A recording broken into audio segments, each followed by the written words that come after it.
Hello students, मैं हूं प्रवीण, आपका chemistry educator and welcome back to our channel CUET mock. आज का ये सेशन बहुत इंपॉर्टेंट होने वाला है बच्चों। आपने वीडियो का टाइटल देख ही लिया होगा। आज हम डिस्कस करने वाले हैं CUET एग्ज़ाम का प्रीवियस ईयर का क्वेश्चन पेपर। जी हाँ, 2022 में CUET एग्ज़ाम में केमिस्ट्री में जो क्वेश्चंस आए थे वो हम डिस्कस करेंगे। तो बिना किसी देरी के आइए शुरू करते हैं। चलिए,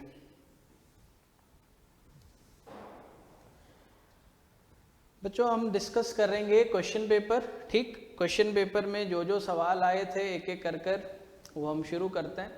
देखिए, सबसे पहला सवाल, रोल नंबर एप्लीकेशन नेम से हमें कुछ लेना देना नहीं है, काम की चीज़ आपके स्क्रीन पर आ चुकी है। बच्चों सबसे पहला सवाल किस चैप्टर से पूछा गया ये आपको भी पता है ना। Total number of atoms body centred cubic unit cell, solid state chapter से पूछा गया सवाल है। अब आप देखोगे और जानोगे कि ये जो सवाल है बिल्कुल आपको ये नज़र आएगा कि solid state page number 13 NCERT किताब में जब आप body centred cubic unit cell पढ़ोगे तो वहाँ पर आपको पढ़कर जवाब मिल जाएगा सवाल का।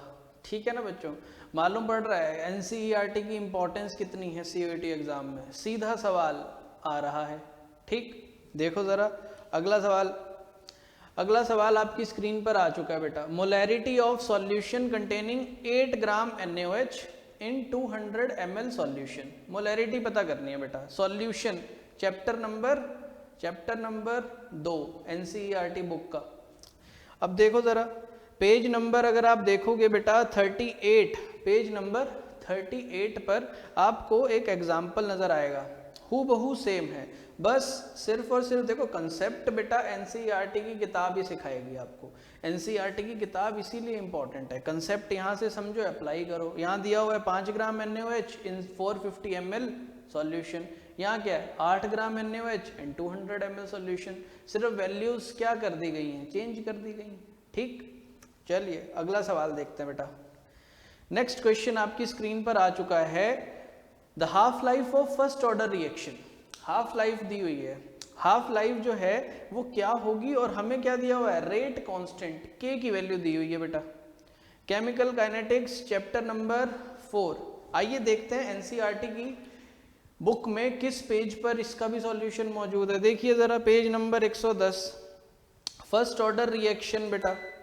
फर्स्ट ऑर्डर रिएक्शन में अगर आप देखोगे कि T हाफ 0.693 बाय K है कि नहीं, ये जो है यहाँ पर आपको सिर्फ K की वैल्यू पुट करनी है और आपके सामने T हाफ आ जाएगा, हाफ लाइफ टाइम।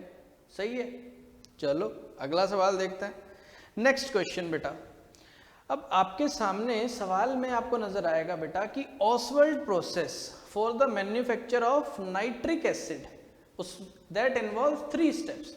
अब 3 स्टेप्स इन्वॉल्व हैं और ये उसने 3 स्टेप्स दे दिए हैं। आपको बोला गया कि अरेंज करो इनको करेक्ट सीक्वेंस में।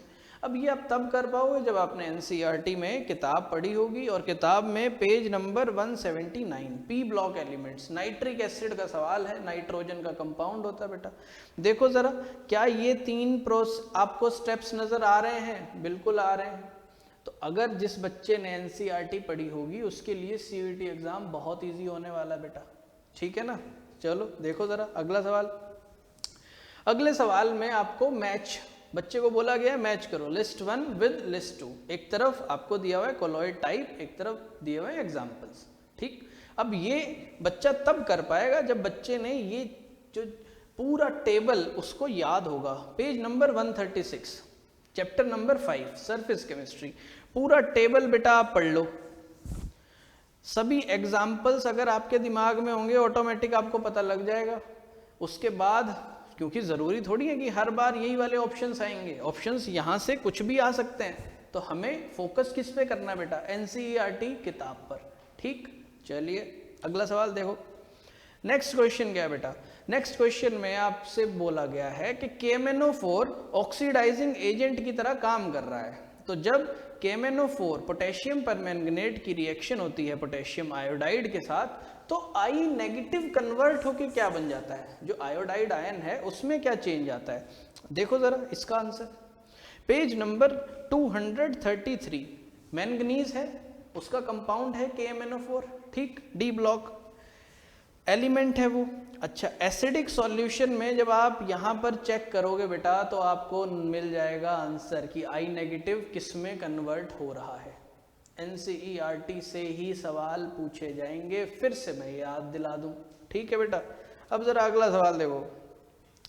नेक्स्ट क्वेश्चन में बेटा आपसे क्या पूछा गया, मैग्नेटिक मोमेंट बता दीजिए। एक डाईवेलेंट आयन है जिसका एटॉमिक नंबर 25 है, उसका मैग्नेटिक मोमेंट आपसे पूछ लिया। अच्छा, इसका मतलब ये हुआ कि ये भी डी एंड एफ ब्लॉक का सवाल बना और पेज नंबर 228 पे नजर आ रहा है बेटा ये एग्जाम्पल, बिल्कुल हूबहू, इसमें तो वैल्यू भी चेंज नहीं करी, वही डाईवेलेंट आयन, वही एटॉमिक नंबर 25, बिल्कुल यही सवाल उठ के आया है बेटा पेपर में। सही है, बहुत इंपॉर्टेंट है एनसीईआरटी को पढ़ना, ठीक। चलिए अगला देखिए सवाल बेटा। नेक्स्ट क्वेश्चन है आपको, और ये नजर भी आ रहा है, देखो हेट्रोलिप्टिक कॉम्प्लेक्सेस चुनने हैं। कौन से? Heteroleptic complexes, coordination compound, chapter number 9, NCERT book का चैप्टर नंबर 9 से सवाल आया है। अब हेट्रोलिप्टिक कॉम्प्लेक्सेस आप तब चुन पाओगे जब आपने पेज नंबर 248 पर क्या कर रखा होगा बेटा, आपने पढ़ रखा होगा कि हेट्रोलिप्टिक और होमोलिप्टिक कॉम्प्लेक्सेस होते क्या हैं, पता तो होना चाहिए ना। अब वो चीज तो बेटा यहीं से ही सॉल्व होगी जो डाउट होगा आपका, और जैसे ही वो चीज सॉल्व होगी आपको इन पांचों में से पता लग जाएगा कि हेट्रोलिप्टिक कौन है और होमोलिप्टिक कौन है। हेट्रोलिप्टिक वाले चुन लेना और यहाँ से आंसर आ जाएगा आपका। सही है, चलो अगला सवाल देखो। अगले सवाल में बेटा ये है ऑर्गेनिक केमिस्ट्री का सवाल, ठीक। आपसे क्या बोला गया है, कन्वर्ट करना है एल्कीन को एल्कोहल में, और ये स्टेप्स आपको दे दिए गए हैं। आपको बोला है कि इनको करेक्ट सीक्वेंस में जरा अरेंज कर दीजिए। अब एल्कीन से एल्कोहल बनाना है, एल्कोहल, फिनोल्स एंड ईथर सवाल से, जो चैप्टर से आया सवाल, ठीक। अब देखो जरा यहाँ पर आप, क्या आपको ये 3 स्टेप्स नहीं नजर आ रहे? अब अगर आपने किताब पढ़ी होगी, पेज नंबर 329 पे मौजूद है एल्कोहल, फिनोल्स एंड ईथर्स में, तीनों स्टेप्स आपको मालूम होंगे, करेक्ट सीक्वेंस झट से पता लग जाएगा। सही है, तो एनसीईआरटी बहुत इंपॉर्टेंट रहने वाली है बेटा। देखो जरा अब अगला question, arrange the following compounds in increasing order of their acidic strength. तीनों की पीकेए वैल्यू दे दी गई आपको, पीकेए वैल्यू। अब इसमें भी अगर आप देखोगे ये भी अल्कोहल, फिनोल एंड ईथर का सवाल है। अब अगर आपको ये टेबल आपने पूरा ही पढ़ा हुआ है पेज नंबर 337 पर, जिसमें आपको पीकेए वैल्यूज नजर आ रही हैं सभी कंपाउंड्स की, और लिखा भी हुआ है greater the pKa value weaker the acid, जितना पीकेए ज्यादा उतना जो एसिडिक स्ट्रेंथ है वो कम होगी। उस हिसाब से आप खुद कंपेयर करके इनका सीक्वेंस जो है वो लगा सकते हो। हर चीज का, हर तरह के सवाल का, ऑर्गेनिक क्या, इनऑर्गेनिक क्या, फिजिकल क्या बेटा, सभी सवालों के जवाब मौजूद किस में है, एनसीईआरटी की किताब में। तो जिनको भी ये डाउट है कि हम तैयारी कहाँ से करें सीयूईटी एग्जाम की, तो और कहीं इधर उधर भटकने की जरूरत नहीं है, किताब खोल लो एनसीईआरटी और वो पढ़ डालो पूरी अच्छे से, ठीक। चलो अगला सवाल देखते हैं। सवाल आई गेस खत्म हो गए हैं। क्यों खत्म हो गए हैं ये आपको मैं बता देता हूँ बेटा, कि ये तो थे हमारे पास टोटल आज के सेशन के लिए 10 सवाल, ठीक। और आपको अब मैं एक इम्पॉर्टेंट जानकारी ये दे दूं कि अगर आप पूरा पेपर केमिस्ट्री का जो है वो सॉल्व करना चाहते हैं विद सॉल्यूशन, आपको वो चाहिए है, और आप चाहते हैं कि आप सीयूईटी एग्ज़ाम इस साल जो होने वाला है 2023 में उसमें बहुत अच्छे मार्क्स लेकर आएँ और क्रैक करें उसको, तो बेटा आपको हमारी वेबसाइट पर आना होगा। वेबसाइट मैं बता देता हूँ, www.cuetmock.com। डिस्क्रिप्शन में जब आप क्लिक करेंगे तो वहाँ पर आपको ये वेबसाइट का लिंक ज़रूर नज़र आएगा बेटा। क्लिक करिए, हमारी वेबसाइट विजिट कीजिए, वहाँ पर पूरा जो है पेपर आपके लिए अवेलेबल है, ठीक।